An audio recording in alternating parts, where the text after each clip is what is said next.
Welcome back to the campus of Purdue University. We've got a great panel discussion here. Dan Quinn, Ariana Torres, and Chad Fichter. Thank you for being here. All right, Dan, you're an agronomy specialist here in Indiana. Tell us about the crop this year. How's it looking as we're kind of working our way toward harvest? And some places are already rolling. Yeah, so harvest has started over the last couple of weeks. I think for the most part, the crop looks really good, both corn and soybeans. The recent USDA report has us still at that state record yield average of 207 bushels per acre on the corn side. So stuff has looked really good. I think there's been some challenges here recently in terms of, dry weather and some disease and stuff like that as we get closer to harvest. But for the most part, stuff looks really good across the state. Ariana Torres, you kind of specialize in horticulture and kind of diversifying crop rotations. What are some of the things you're finding this year? Because as we know, prices are kind of tough in agriculture this year as far as the major grains go, but there are other options out there. What are you hearing? Yeah, absolutely.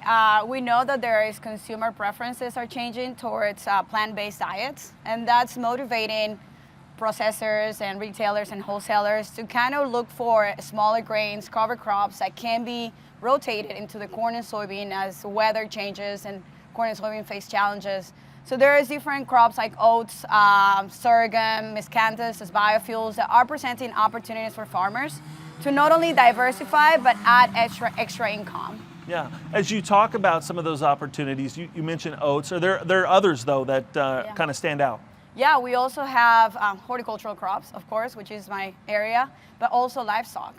Farmers are trying to not put their eggs in one single basket and try to figure out other ways to reduce the variability in price, volatility, etc. Yeah. Chad Fichter, you're obviously running the numbers here. That's ag economics is kind of your bag. As you look at this and overall you start to say, okay, well, how did we do in 24? We're starting to look out to 25. What are the numbers looking like?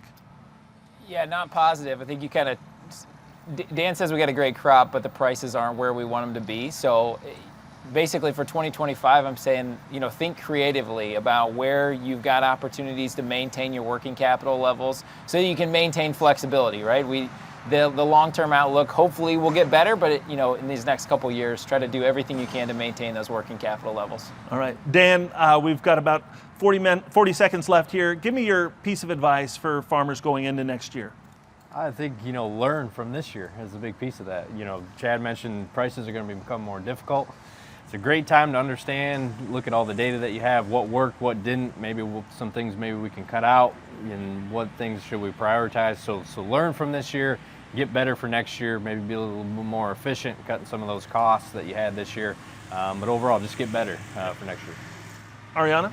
Yeah, I think managing risk for farmers, that'll involve trying to maximize the infrastructure they have, trying to see if diversifying crops is going to make sense, and it's going to make sense for them, but also trying to form the networks to expand the market access for other crops if they want to get into that. Yeah, and Chad, real quick. Just use data to make efficient decisions. All right, well, I appreciate you all being here. Thank you so much. We'll be back with more Ag Day coming up in just a minute.